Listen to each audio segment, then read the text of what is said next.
Baik, Assalamualaikum warahmatullahi wabarakatuh. Kita masuk 11.2, tindakan antibody. Okey, 11.2.1 menjelaskan tindakan antibody terhadap antigen asing. So, kemarin kita belajar tentang antibody. Okey, sel yang menghasilkan antibody adalah sel limfosit. Okey, sekarang ni kita nak tengok macam mana tindakan antibody itu terhadap antigen. Apa tindakan dia? Ada nama-nama tindakan tertentu. Contohlah macam kan kita selalu dengar silat bunga silat. Bunga silat. Contoh silat tu dia nak lawan musuh kan.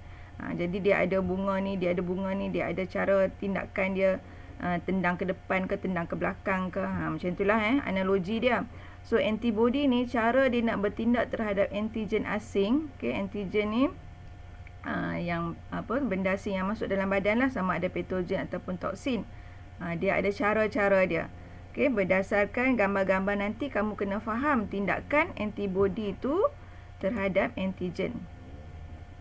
Okey, yang pertama nama dia ialah peneutralan. Jadi antibody ini dia lawan antigen tu dengan cara meneutralkan antigen tu. Okey, nanti kita tengok gambar dia. Okey, kedua pengaglutinan. Pengaglutinan ni maksud dia aglutinate. Aglutinate ni maksud dia penggumpalan.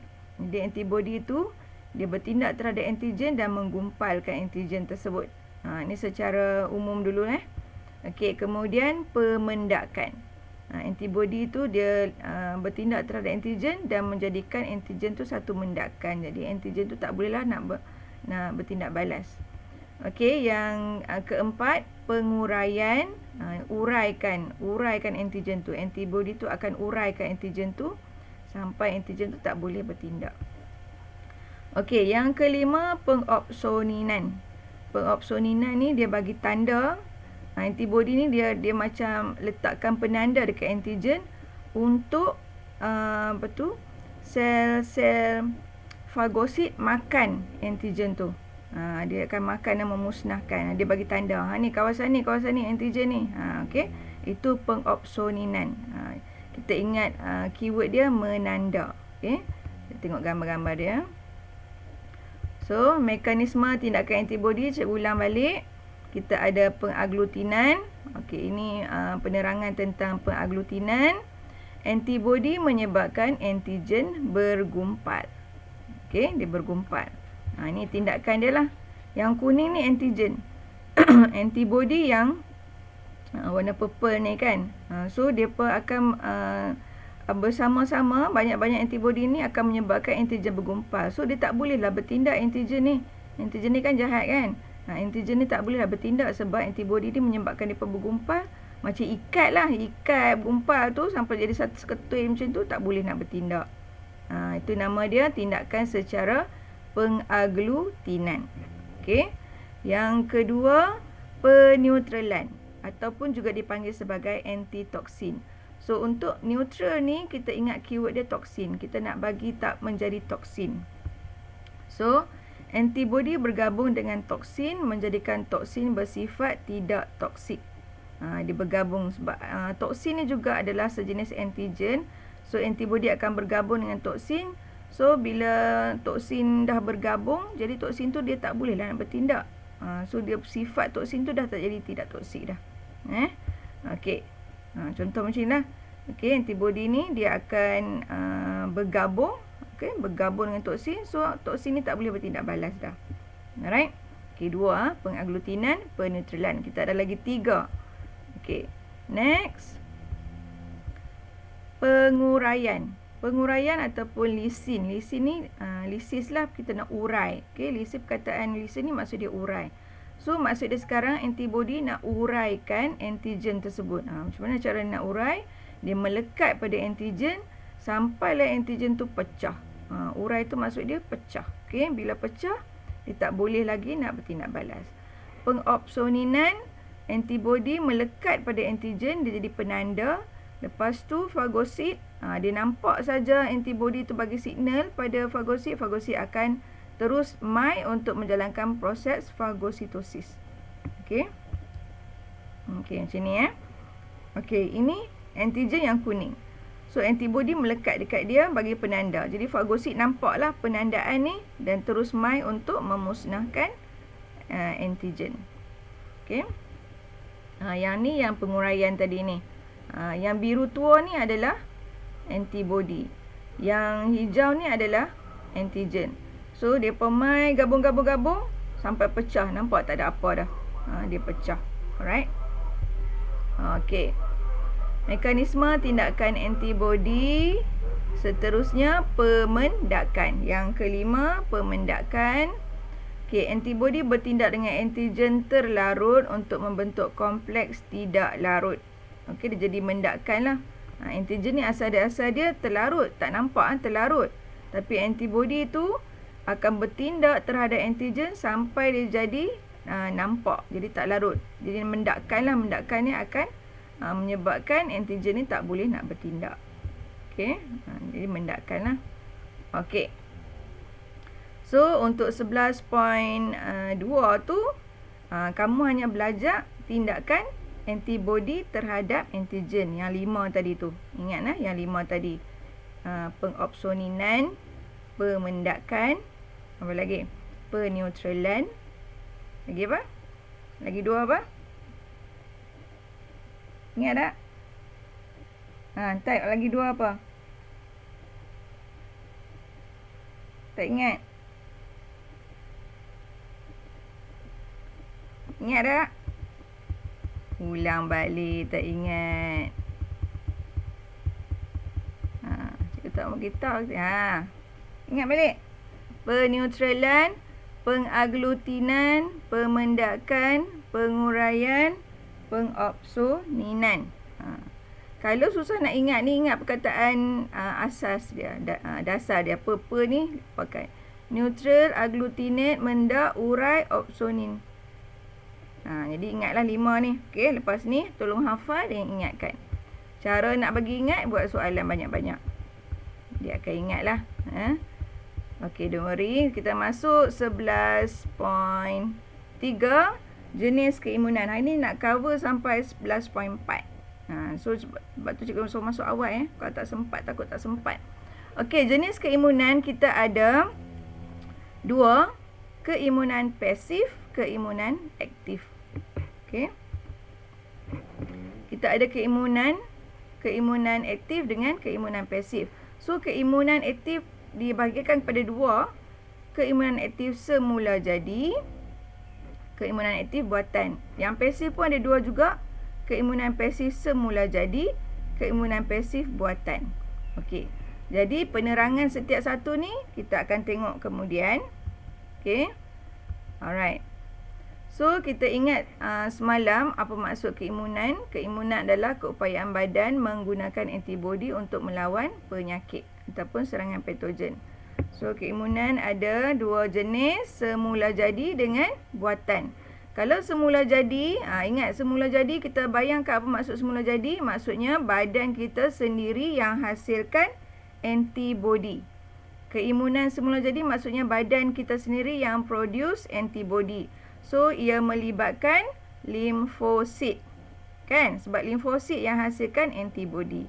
Kalau keimunan buatan, okey, keimunan buatan maksudnya buatan manusia kita suntik masuk dalam badan untuk badan kita hasilkan antibody. Sama ada yang pertama kita nak suntik dalam badan kita tu vaksin ataupun bahan asing untuk badan kita hasilkan antibody, ataupun kita suntik antibody sedia ada daripada luar yang kita ambil daripada haiwan masuk dalam badan. Okey. Jadi keadaan yang macam mana yang perlu kita buat macam tu nanti kita tengok. Kita tengok yang semula jadi dulu. Okey, semula jadi ada 2. Semula jadi keimunan, baca dia macam ni keimunan aktif semula jadi. Kita sebut yang aktif pasif dulu. Keimunan aktif semula jadi. Okey, kemudian ataupun keimunan pasif semula jadi. Kita tengok yang first ni dulu Keimunan aktif semula jadi kita dapat apabila sembuh dari jangkitan. Contoh, macam semalam cikgu explain pasal chickenpox kan. So badan cikgu sudah dapat antibody secara semula jadi sebab sembuh dari penyakit chickenpox tu. So badan sudah ada antibody. Secara semula jadilah, sebabnya bukannya cikgu suntik apa-apa pun, dia jadi sendiri. Okey, kalau keimunan pasif semula jadi, keimunan ini diperolehi daripada antibody ibu, okey, melalui susu ibu. Dia semula jadi juga tapi pasif. Okey, pasif ni maksudnya tak lama, sekejap saja. Contoh, bayi yang menyusu susu ibu dia hanya dapat antibody daripada susu ibu dia sementara dia menyusu lah. Lepas umur, katakan dia menyusu hanya 2 tahun. Lepas umur 2 tahun, dia tak dapat antibody daripada mak dia. Kan? Sebab tu pasif ni maksudnya sementara, sekejap saja. Okey? Jadi, nanti cikgu terangkan tentang graf ni, keimunan dia. Jadi, sekejap sajalah. Lepas tu menurun balik. Okey. Kalau keimunan aktif buatan. Okey, keimunan aktif buatan. Buatan maksudnya kita kena ingat, kita suntik daripada luar. Kita ambil vaksin. Okey, vaksin ni apa? Vaksin ni adalah patogen ataupun virus ataupun yang telah lemah atau mati, kita masukkan dalam badan. Kita rangsang kita punya limfosit untuk hasilkan keimunan. So, biasanya kalau suntik vaksin ni, dia ada dos dia kan. Dos pertama, dos kedua. So, dos pertama biasanya antibody yang badan kita hasil tu sikit je. Dia tak boleh melepasi aras keimunan. So, yang titik-titik ni aras keimunan ni.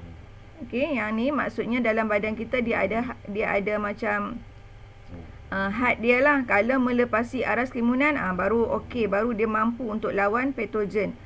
Kalau tak boleh. Contoh sekarang ni kan, pandemik COVID-19 ni, kalau orang ambil vaksin yang first, itu yang kata kadang-kadang dia dah ambil vaksin tapi baru first dose, dia masih boleh kena jangkitan COVID-19 tu.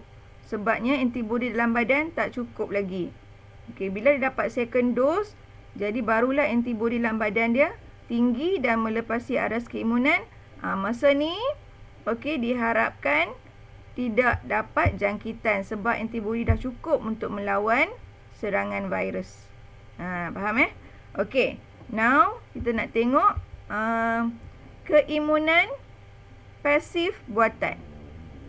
So, yang ni kita ingat antiserum. Okey, suntikan antiserum ni kita ambil daripada kuda ataupun haiwan-haiwan yang ada lah.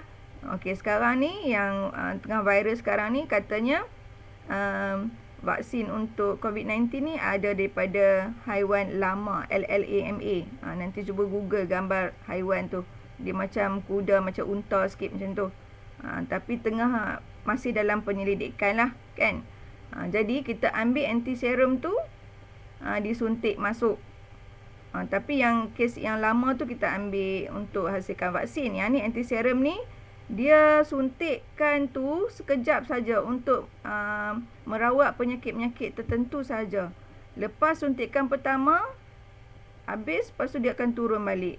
Jadi contoh beginilah, kalau kata contoh macam seseorang ni dia kena patut dengan ular kan. Jadi ada toksin masuk dalam badan dia. Badan dia tak sempat, sebab kalau ada macam racun bisa ular tu, kalau kita biar lama, badan kita tak sempat nak hasilkan antibody. So, kalau pergi hospital, doktor akan suntik dulu antiserum supaya boleh lawan toksin tu. Okey, katakan kemudian dia dah sihat, okey, antibody dia tinggi, antibody tu tak kekal lama, dia turun. Lepas tu bulan kedua dia kena sengat dengan tebuan pula. Lepas tu pergi ke doktor, doktor akan suntik balik. So, maksudnya antibody dalam badan tu tak kekal lama lah. Sebab tu graf dia naik turun macam tu. Okey. Okey, kita bagi terang lagi nanti. Okey.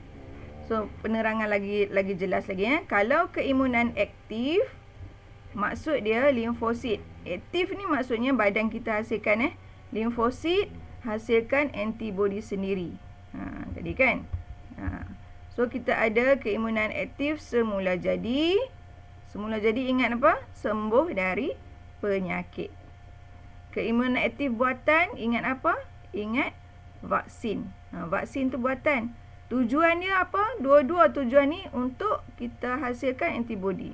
untuk sel limfosit ni dalam badan kita hasilkan antibody. Okey, contoh ni lah cacar air chickenpox tu. Kan? Ni, siapa biasa kena dah, dia tahulah. Okey. So, kalau keimunan aktif semula jadi, nak tengok dia punya graf begini Okey, contoh. Okey, semasa jangkitan pertama, antibody dalam badan kita ni tak cukup tinggi lagi. Contoh kalau itu cikgu bagi tahu, kata cikgu kena jangkitan chickenpox, antibody dalam badan tak cukup tinggi. Tapi bila dapat dah jangkitan kedua, masa tu badan cepat-cepat hasilkan lebih tinggi sehingga melepasi aras keimunan. So lebih banyak antibody dihasilkan sampai dia dapat mencapai aras keimunan. Jadi kesannya dia tak dapatlah kena jangkitan untuk kali kedua tu, dia tak dapat sebabnya antibody dah cukup banyak. Okey. So keimunan aktif semula jadi. Okey, now kita tengok keimunan aktif buatan. So bila sebut buatan, terus ingat vaksin. Sebab vaksin yang disuntik tu akan menyebabkan limfosit dalam badan kita keluarkan antibody. Okey, graf dia begini okey, boleh diperoleh daripada vaksin ataupun imunisasi. Imunisasi maksudnya pemberian vaksin lah, kan? Okey.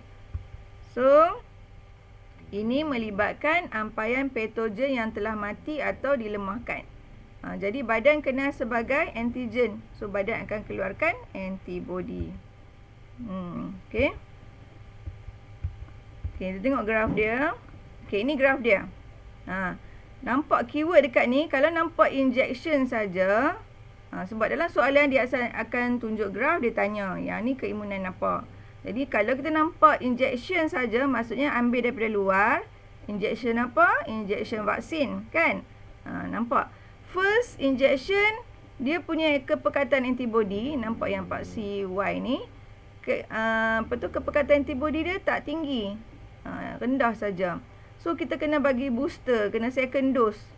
Kita suntik lagi, barulah dia terkejut, dia naik sampai aras keimunan, melepasi aras keimunan. Once masa ni, kita selamatlah. Okay, sebabnya antibody kita dah cukup tinggi, dah lebih banyak untuk menghalang apa-apa antigen yang terlibat, yang menyebabkan penyakit tu. Okey, nampak? Selepas suntikan pertama, sel limfosit ambil masa lah, baru nak perkenalan, kan? Ambil masa untuk mengenali patogen tu, baru nak perkenalan, baru nak hasilkan. Tapi sikit je. Lepas tu kena ada booster. Lepas suntikan kedua, barulah memori yang disimpan tu. Oh, ingat. Oh, inilah yang musuh hari tu ni, aku kena keluarkan lebih banyak antibody. So, dia boost lah naik atas. Okay, nampak keyword dekat ni. Lebih banyak, lebih cepat. Antibody dia lebih banyak. Lepas tu keyword kedua, melepasi aras keimunan. Okay.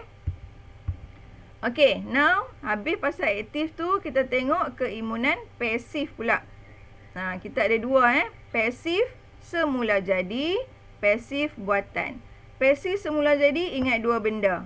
Susu ibu, satu lagi baby dalam kandungan. Ingat placenta. Sebab baby dalam kandungan, dia dapat antibody direct daripada placenta.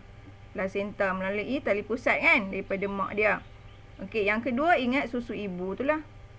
Okey. So, badan dia punya penerangan arm dia, badan dapat antibody, keyword dia dari luar badan. Dari luar badan. Kalaulah semula jadi, sekejap. Okey. Diperolehi apabila antibody yang terdapat dalam plasma darah meresapi placenta. Yang ni kes ibu mengandung lah. Ibu yang mengandung tu, antibody dalam badan ibu direct masuk ke dalam bayi, dalam fetus dia. Sebut bayi, belum lagi bayi kalau keluar baru kita sebut bayi. Kalau dalam kandungan kita sebut fetus. So, fetus dia dapat direct antibody daripada mak dia melalui placenta, kan? So, kedua, bila dah dilahirkan, bayi masih lagi dapat antibody daripada mak dia menerusi susu ibu. Sebab tu kita kena sangat-sangat menghormati, menyayangi ibu kita, sebab daripada awal lagi mak kita dah bagi macam-macam dekat kita. Daripada dalam kandungan lagi dapat antibody. Lepas tu baby dapat susu, dah besar dapat macam-macam. Kena hormati dan sayangi mak kita.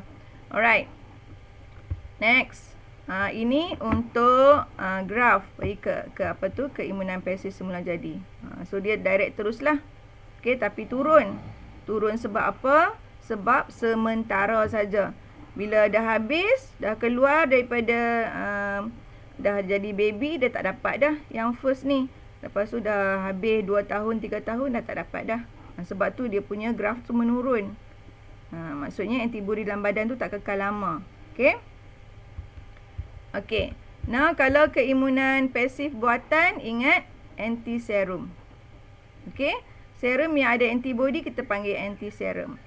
So, khusus disediakan dari darah manusia atau haiwan lain. Biasanya kuda lah. Kuda kita ambil serum kuda tu untuk rawat penyakit yang sudah tenat. Maksud sudah tenat ni, dia tak boleh tunggu lama. Bila tak boleh tunggu lama, doktor akan terus direct antibody yang segeralah masuk ke dalam badan dia. Contoh penyakit anjing gila. Orang tu bila kena penyakit anjing gila, dia tak boleh tunggu lama. Kan? So doktor akan suntik terus. Kemudian penyakit botulism. Apa dia botulism, cikgu? Cikgu mau Google semalam. Okey. Tengok tetanus dan gigitan ular. Tengok apa dia botulism. Okey, sebelum itu ini yang kata kita ambil serum kuda ni. Okey. Ampayan toxoid tetanus dimasuk dalam kuda, kita ambil serum. Okey. Kemudian disuntik masuk ke dalam orang yang terkena jangkitan. Okey. So ini keimunan pasif buatan. Ini graf dia. Ingat, kalau turun naik ini adalah keimunan pasif buatan. Kita nampak first injection dan second injection. So, ada dua yang kita confuse tadi, first dengan second juga. Tapi yang keimunan aktif buatan yang first tu, graf dia naik sikit, lepas tu naik terus kan? Nanti check balik graf dia. Tapi untuk keimunan pasif buatan, graf dia naik, turun. Naik, turun. Terus kita mesti ingat pasif. Sebab dia duk turun-turun ni pasif. Okey, pasif buatan. Dan terus ingat ini adalah berkaitan dengan anti-serum. Jadi apa penerangan dia? Tengok kat sini. Masa kita suntik first dose ni, kepekatan antibody meningkat serta-merta. Dia tak tunggu lama dah. Sebab pesakit tadi tu yang nazak tu kan. Yang teruk-teruk tadi kan. Kepekatan antibody meningkat dengan serta-merta dan melebihi aras keimunan. Lepas tu kita tengok graf dia turun. Graf dia turun maksud dia tak boleh stay. Dia turun dengan serta-merta. Lepas tu katakan bulan kedua kena lagi, doktor suntik lagi, naik balik. Lepas tu turun balik. Okey. So kamu punya tanggungjawab kena kenal pasti graf-graf ini dan kena namakanlah graf ni apa dia, graf ni apa. Kena kenal pasti graf. Okey, ini contoh ya. Ini gambar-gambar. Kita tengok gambar-gambar dia. Rabies. Rabies ni penyakit anjing gila lah. Kan rabies. Okey, botulism. Ini contoh botulism. Okey, ini tetanus, kancing gigi. Contoh kalau pesakit dia kena paku karat. Kan? Paku karat. Lepas tu dia kancing gigi tu maksudnya dia punya rahang tak nak tutup. Okey. Ataupun kena gigitan ular. Okey, ini botulism. Botulism adalah penyakit serius yang berpunca dari toksin yang dirembeskan oleh bakteria Clostridium botulinum. Sebab tu nama dia botulism. Sebab kita ambil nama daripada satu bakteria. Apa gejala dia? Mata kuyu dan tak bermaya. Nampak tak larat je. Okey. Kamu cek siapa yang tak masuk kelas, yang tak larat tu. Cuba cek. Na'uzubillah. Kan?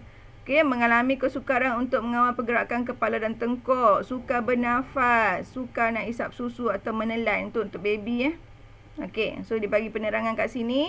Elakkan memberi madu kepada bayi yang berusia kurang dari 1 tahun untuk mengelak jangkitan botulism. Mungkin dalam madu tu ada bakteria ke. Jadi hati-hati Right. Okey, ini botulism juga nampak muka dia tak larat je. Okey, tak larat je. Okey. Ini rabies. Rabies akan menyebabkan kerosakan pada otak. Okey. So, Dah kenal pasti keimunan aktif buatan, keimunan pasif buatan, keimunan aktif semula jadi, keimunan pasif semula jadi. Kan? Ingat tu, kita nak tengok beza pula. Perbezaan antara keimunan aktif buatan. Keimunan aktif. Aktif ni, lepas tu buatan. Oh, buatan ni maksudnya suntik daripada luar. Aku nak anti-serum ke vaksin? Oh, aktif ni mesti vaksin. Nampak? Kena pasti macam tu. Keimunan pasif buatan. Okey, buatan ni maksudnya diambil daripada luar, daripada manusia, manusia yang buat. Pasif. Pasif ni tak kekal lama. Oh, anti-serum. Okey, first kena kenal pasti dulu baru kita boleh terangkan apa perbezaan dia. Okey, ini contoh perbezaan dia. Vaksin, anti-serum. Buat ayat sikit. Keimunan yang diperolehi melalui suntikan vaksin. Keimunan yang diperolehi melalui suntikan anti-serum. Okey. Lepas tu, tidak menghasilkan keimunan segera. Aktif buatan ni ambil masa. Vaksin kan? Sebab apa ambil masa? Sebab kita punya limfosit baru nak berkenalan. Ambil masa sikit, nak keluarkan antibody. Lepas tu kena second dose pula. Betul tak? Ambil masa. Tapi, kalau pasif buatan, sebab kita suntik direct terus anti-serum yang ada antibody ni. Okey, jadi dia menghasilkan keimunan segera. Jadi yang ni ambil masa, yang ni segera. So, nampak perbezaan dia kat situ. Okey. Ada lagi? Ada lagi. So, menyebabkan keimunan untuk masa yang lama. Masa lama lah. Maksudnya macam kes, kita beri contoh cikgu lah yang dapat chickenpox tu. Setakat ni memang tak pernah kena lagi lah. Once dah kena sekali tu, setakat ni tak pernah kena. Sebab sudah ada antibody sendiri. Kalau pasif buatan, untuk jangka masa pendek je. Perlindungan yang sementara. So, bukan badan kita yang hasilkan sendiri. Sebab kita mengharapkan daripada luar. Okey? Jadi, yang ni kekal, yang ni sementara. Ingat keyword-keyword. Lepas tu ayat-ayat lain tu kamu boleh jawab sendirilah. Ingat keyword dia. Okey.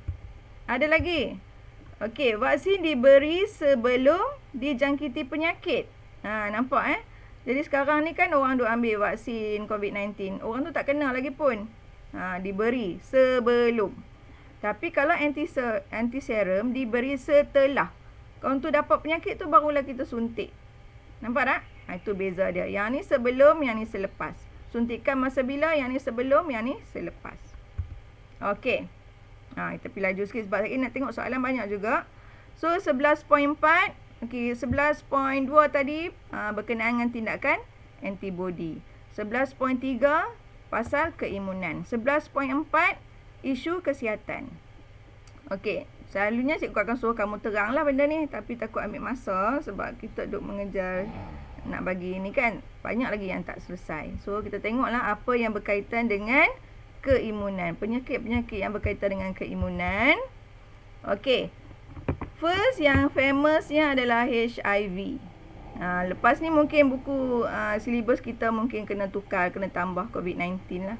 Setakat ni HIV lah sebelum ni, sebab buku teks tu dibuat sebelum ni kan, pandemik ni. So penyakit ni HIV lah yang selalunya. Sebab HIV ni apa yang berlaku, virus serang sel limfosit T. Sel limfosit T yang semalam kita belajar sel limfosit T dengan B kan. So bila virus tu dia menganggap sel limfosit T ni sebagai perumah dia, jadi T ni tak dapatlah rangsang limfosit B untuk hasilkan memori dan hasilkan antibody. Dia direct serang terus kita punya antibody. Jadi bahayalah. Okay. So, sindrom kurang daya tahan penyakit ataupun kita panggil sebagai AIDS. HIV tu adalah virus. AIDS adalah penyakit. Okay. So, virus HIV, dia ni hidup dalam organisma hidup. Kalau kat luar dia tak boleh hidup. Okey. So sistem pertahanan badan disebabkan dia serang terus sel limfosit tu, sel limfosit T, maka badan kita punya immune system akan down terus.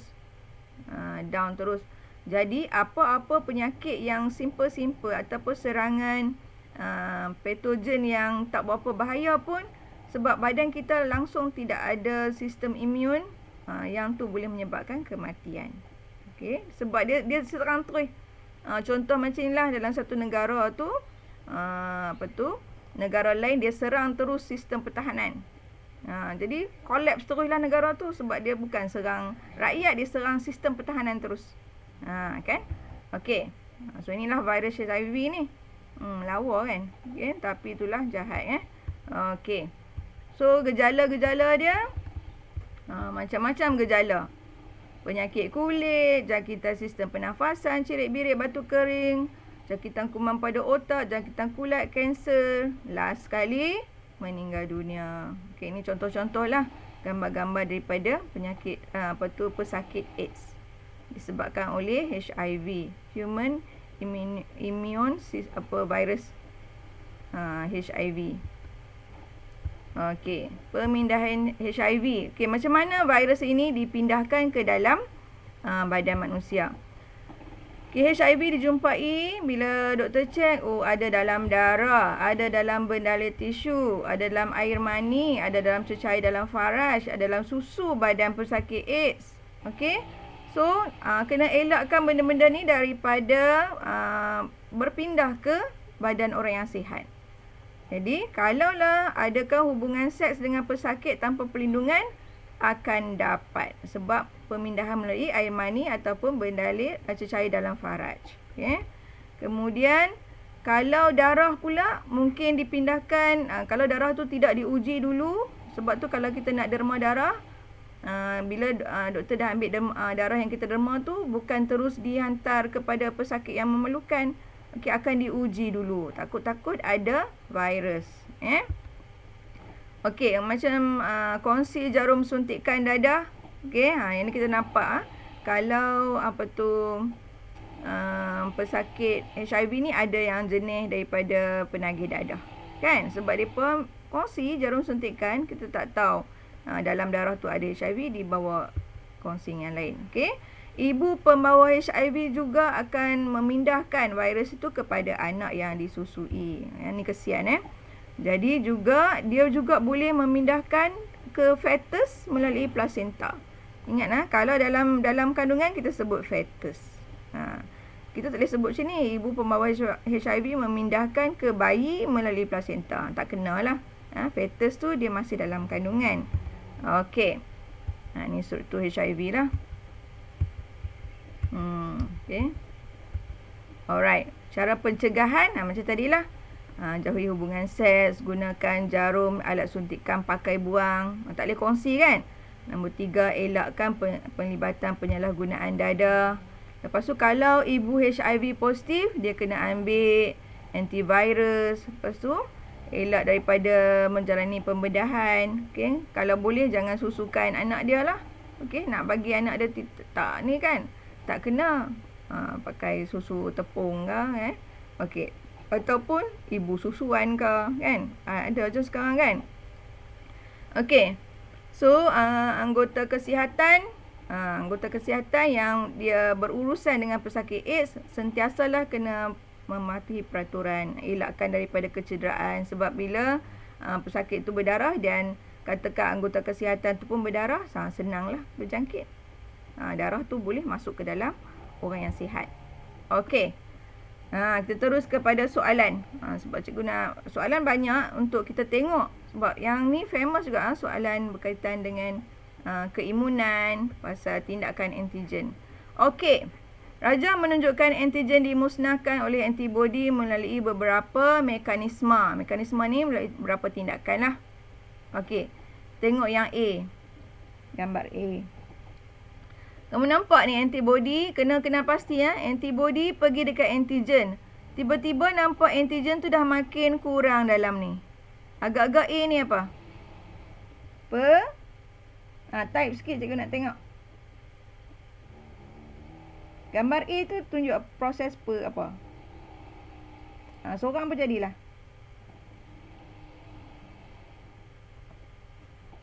Tak ramai masuk hari ni pergi mana? Macam Yasin 4 orang je. Patricia, Hafiz, Aisyah, Adam. Yang lain pergi mana? Tidur ke kau? Okay, type kan? Okay, good. Penguraian. Dia urai kan antigen ni. Kalau kamu nampak, yang first dia titik-titik banyak. Menunjukkan ada antigen. Lepas tu dia dah kosong. So, penguraian. So, yang B nampak? Dia tanda petanda kat sini. Pengopsoninan. Okay, C. Nampak dia gumpalkan semua. Pengaglutinan.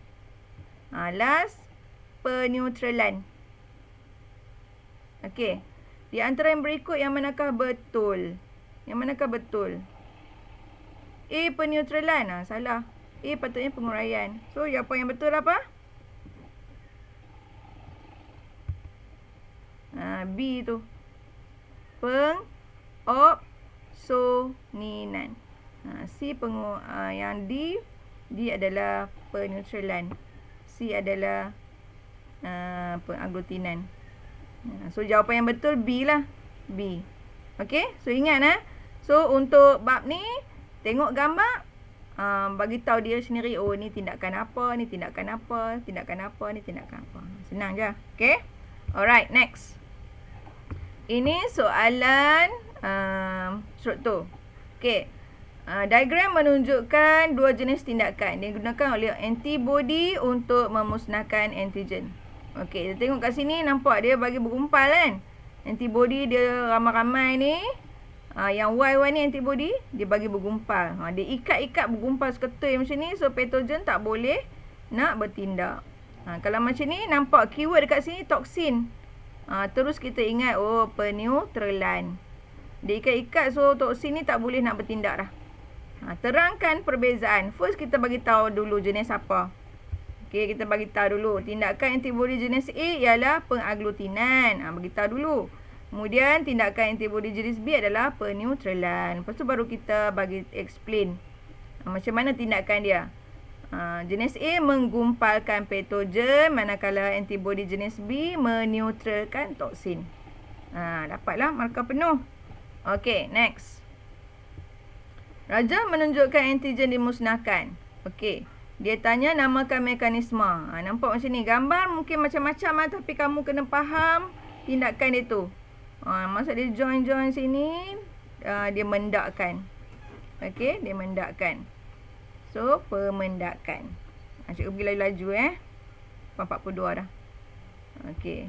Yang ni ada had tadi. Okey. Jenis keimunan yang manakah? Berkurang mengikut masa. Berkurang. Maksudnya pasif lah kalau berkurang kan. Mengikut masa, terangkan mengapa. Okey. Keimunan pasif buatan. Sebab badan tak boleh hasilkan antibodinya sendiri. So, keimunan ini tidak kekal lama. Dan hanya memberikan perlindungan sementara. Okey, ini kamu boleh tiru untuk kamu lebih ingat apa keyword-keyword penting. Contoh. Ini cara ada seorang cikgu ni lah. Kalau tak silap daripada Terengganu Cikgu Hamzah. Kalau tak silap cikgu lah. Okey. Okey, pasif. Dia tulis dulu pasif. Lepas tu apa kita nak kaitkan dengan huruf-huruf ni. P, peroleh antibody dari luar. A, antiserum. S, susu ibu. Semua yang ada kaitan dengan keimunan pasif buatan. Okey. Okay, cadangkan rawatan segera yang boleh diberikan kepada seseorang yang dipatuk ular berbisa. Okay, suntikan anti-serum. Dia beri perlindungan segera tapi untuk jangka masa pendek. Okay, keimunan yang dapat adalah serta-merta. Okay. So, memerlukan antibody dari luar. Okay, ini persamaan. Persamaan dia nak soalan ni, dia nak bandingkan. Bila bandingkan, kita nak persamaan dan perbezaan. Okey, kalau persamaan, satu baby ni dapat keimunan pasif semula jadi. Pasif semula jadi. Dapat susu ibu kan? Pasif semula jadi. Kalau ini dia suntik, ini dia nak suntik antiserum ke dia nak suntik vaksin ni? Metod 2 ni. Kalau antiserum, mungkin dia buat gambar ulang ke? Okay, dia bubuh gambar penyakit kancing gigi ke. Itu kalau antiserum. So, yang ni sepatutnya vaksin lah. Bila vaksin yang ni keimunan aktif buatan. Jadi, kamu kena faham dulu apa dia keimunan tu baru kamu boleh buat. dia punya perbandingan. Okey, so kalau persamaan memerlukan antibody dari luar. Lepas tu melibatkan tindakan antigen dan antibody. So tindakan antibody melawan antigen. So yang ketiga persamaan dia, kedua-duanya merupakan barisan pertahanan ketiga sebab melibatkan antibody. Kan? Alright. Ini perbezaan dia banyak. Okey, kamu boleh tengok nanti perbezaan dia banyak. Keimunan, cek baliklah. Cikgu tak boleh sentuh satu persatu. Panjang masa dia nanti. Okey. Ini banyak untuk perbezaan. Okey. Ini poster. Ini soalan kebat sekarang macam inilah. Dia bagi satu poster.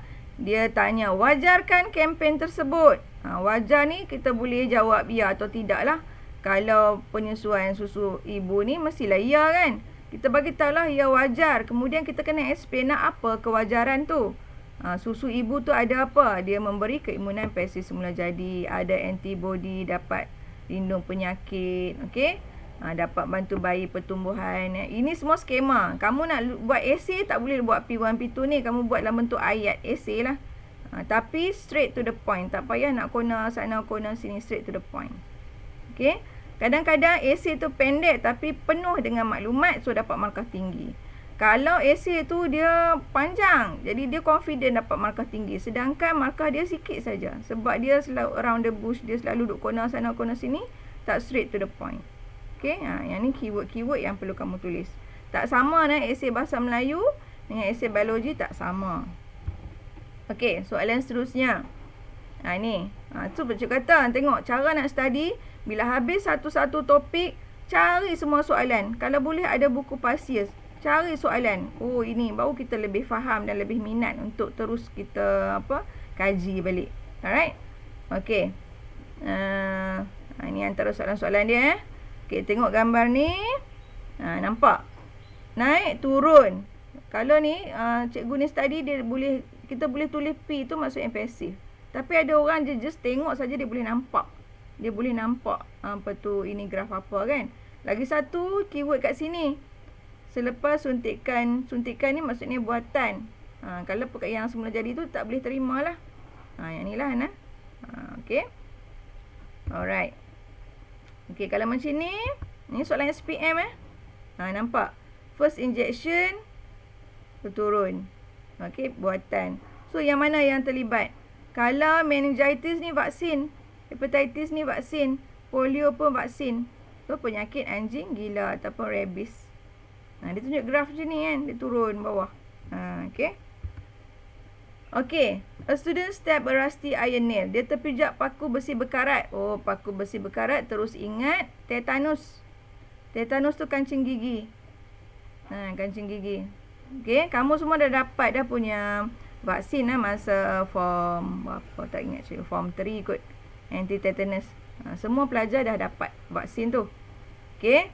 So jawapan dia adalah anti-tetanus. Okey. Nampak soalan macam tu, dia tunjuk graf, dia tanya. Dia tunjuk graf, dia tanya. Okey. Berdasarkan graf, apakah yang telah disuntik ke dalam darah itu? Nampak tak? Yang ni graf dia naik, turun, lepas tu naik. Melonjak, dia boost. Jadi terus kita ingat tentang vaksin. Okey. Vaksin lah. Buatan so vaksin. Kemudian yang ni. Apakah jenis keimunan yang diperoleh daripada menyuntik antiserum ke dalam badan? Antiserum ke dalam badan, apa dia? Keimunan pasif buatan. Okey. Kemudian nampak tak? Graf soalan, graf soalan. Okey. Okey. Nampak yang ni? Curve yang mana? Antara lengkung ABCD yang manakah menunjukkan keperkatan antibody selepas minggu ke-8. Ini dia sembuh dah. Maksudnya dia straight dia memang dah ada lah. Okey. Dah ada. Okey. Mengapakah bayi yang baru dilahirkan perlu mendapat vaksin? Okey. Kan bayi yang baru lahir, doktor akan suntik vaksin terus. Jadi membolehkan limfosit bayi menghasilkan antibody. So, antibody tu akan kekal dalam aliran darah bayi. So, jawapan dia 2 dan 4. Alright. Semua banyak soalan. Boleh cari nanti. Okey. Ni contoh. Apakah protein yang dihasilkan dalam gerak balas terhadap antigen? Habib, nak habis Habib. Okey, apakah protein yang dihasilkan dalam gerak balas terhadap antigen, terhadap limfosit? Protein yang terhasil adalah apa? Kali ni cikgu nak tahu jawapan. Apakah protein yang terhasil yang mana limfosit keluarkan? A, B, C, D. Jawab. Okey, tak apa, it's okay saja melawak. Tak apa, habis. Tapi nanti tengok apa cikgu punya ni rakaman. Okey, apa jawapan? D, very good. Ingat limfosit, ingat antibody. Alright. Antara istilah berikut yang manakah merujuk kepada mikroorganisma yang menyebabkan penyakit? Ni konstruk mengingat. Mikrob yang menyebabkan penyakit. Mula huruf P.